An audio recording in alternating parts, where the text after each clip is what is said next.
Clopidogrel, sold under the name Plavix, is a second-generation antiplatelet drug belonging to the thienopyridine family. Clopidogrel works to reduce the risk of stroke and other cardiovascular diseases by inhibiting platelet clot formation.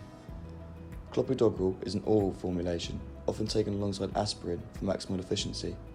A typical Clopidogrel formulation contains 75 micrograms of the drug itself. The drug has a long onset time of around 2 hours, however the desired effects can last for 3 to 5 days. Clopidogrel was designed in 1977 and patented in 1982 in a joint venture by Sanofi and Bristol Myers Squibb Co. The drug was FDA approved and released onto the market in 1998, where it was very successful.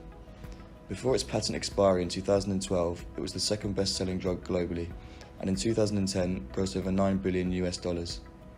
Clopidogrel works by inhibiting the P2Y12 receptor, which upon binding to its ADP agonist induces platelet aggregation, a fundamental step in atherosclerosis. Atherosclerosis is where a plaque develops in the blood vessels. This can be very dangerous because it causes an increase in blood pressure, subsequently increasing the risk of stroke, aneurysms and ischemic heart disease. Atherosclerosis develops when low-density lipoproteins, known as LDLs, are deposited in the blood vessels. LDLs will eventually become oxidized, and this initiates a chronic inflammatory response, recruiting leukocytes, macrophages, and lymphocytes. It also activates platelet adhesion, a critical step in the forming of the plaque. The platelets aggregate via the binding of ADP to the P2Y12 receptor, which in turn activates GPIIA and GPIIB receptors that cause crosslinks with fibrinogen. The adhesion of the platelets acts to direct the inflammatory cells to the plaque. The platelets also carry a significant amount of stromal-derived factor 1, known as SDF1.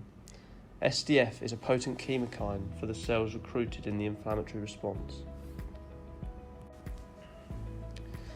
Recruited macrophages try to remove the LDL, but cannot effectively remove it, resulting in the formation of foam cells, increasing the mass of the LDL, forming a plaque.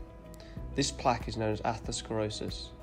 Drugs such as clopidine and clopidogrel covalently bind to the P2Y12 receptor and stop the platelets from aggregating. Thienopyridine drugs are a family of irreversible P2Y12 receptor inhibitors whose structure contains a thiopene ring fused with a tetrahydropyridine ring. The first thienopyridine drug introduced was clopidine, discovered by Sanofi in 1972 while screening for novel anti-inflammatory molecules.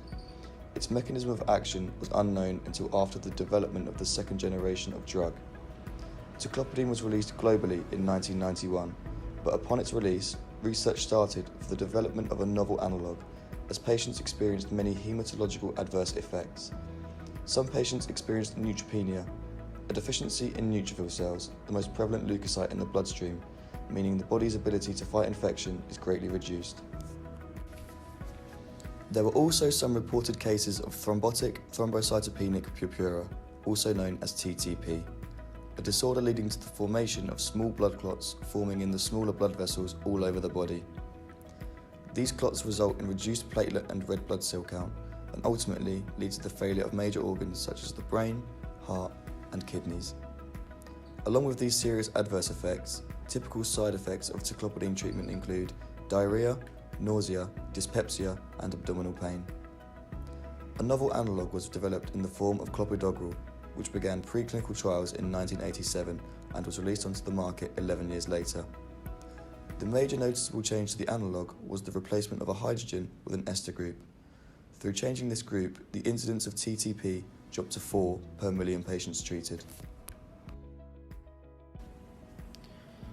The synthesis of clopidogrel can be completed by many different reactions.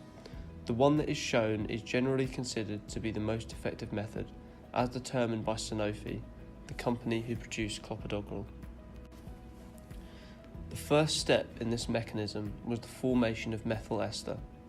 Continued refluxing with chlorinated mandelic acid with methanol in the presence of hydrochloric acid produced methyl mendalate. The product formed was chlorinated using thionyl chloride, which leads to the formation of alpha chloroacetate. The latter was then displaced with thienopyridine through an SN2 reaction, which finally leads to the formation of the drug's final structure. The problem found in these methods was that they produced racemic mixtures. This was problematic because only the dextrorotary Clopidogrel variant was the active compound, and the levorotary Clopidogrel was the inactive compound and had no binding interactions with the P2Y12 receptor. This problem was overcome by treating the racemic mixture with levorotary CAM410 sulfonic acid in acetone to form salt 19. This was recrystallized from acetone to produce an enantiomerically pure dextrorotary Clopidogrel.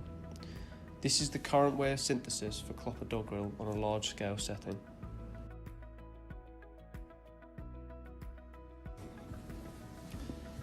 Clopidogrel is actually a prodrug and is only active after it has undergone 2 sequential oxidations by cytochrome P450 enzymes, known as CYP enzymes, to form its active metabolite.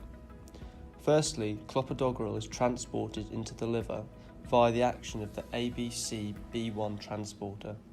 This is where the 2 sequential oxidation steps occur.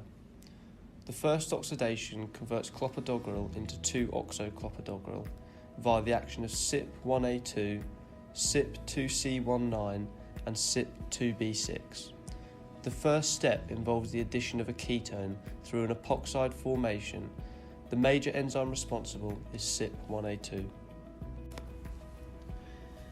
The second oxidative step converts 2-oxoclopidogrel into the active metabolite via the action of CYP3A4, CYP2C9, CYP3A5, CYP2B6 and CYP2C19.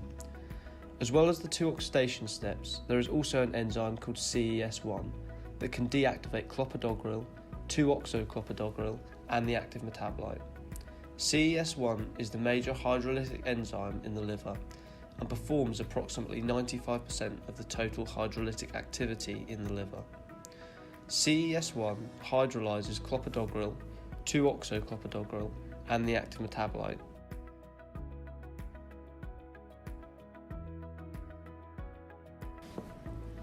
When ADP activates platelet aggregation, it binds to the P2Y12 receptor and the P2Y1 receptor. Both receptors must be activated for platelet aggregation to occur. Once activated, the GI protein that is bound to the P2Y12 receptor is liberated into the G-alpha and G-beta gamma subunits. The G-alpha subunit inhibits adenyl cyclase, reducing the production of cyclic adenosine monophosphate. This in turn inhibits protein kinase A and activates vasodilator-stimulated phosphoprotein, known as VASP. VASP causes platelet degranulation and thromboxane production, activating GPIIB and GPIIA, causing the release of fibrinogen. This ultimately causes platelet aggregation.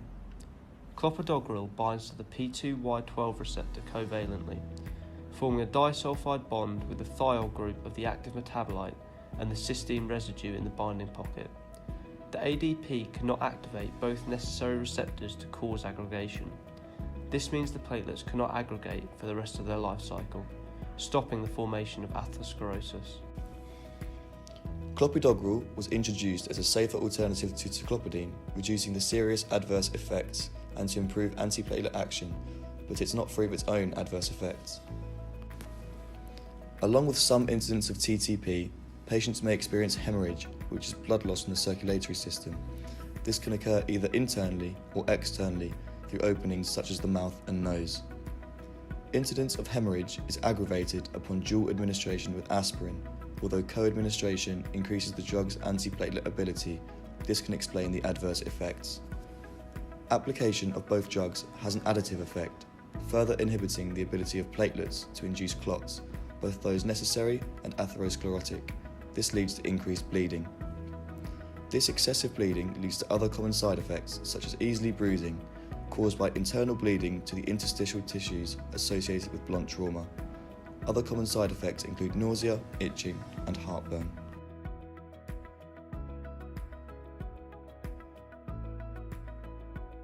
There is potential for clopidogrel to interact with other drugs used in treatment for alternative conditions. In cellular models, clopidogrel was found to inhibit CYP2C19 and so may increase plasma concentrations of drugs that it metabolizes, for example, potassium channel blocker tolbutamide, which can lead to adverse systemic side effects. In 2009, the FDA restricted clopidogrel administration with proton pump inhibitors, omeprazole and esomeprazole, due to its detrimental interactions. Clopidogrel is metabolized to its active form by CYP2C19.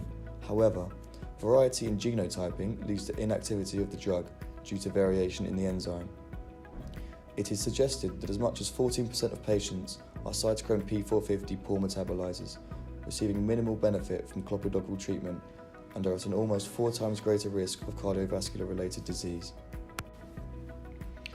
In order to combat this inherited clopidogrel resistance, a third-generation thienopyridine drug, prasugrel, was brought to market in 2009 by companies Daiichi Sankyo and Eli Lilly. Along with its thienopyridine predecessors, prasugrel is a prodrug that becomes metabolized in a different means due to 2 significant changes to the general thienopyridine structure observed in clopidogrel.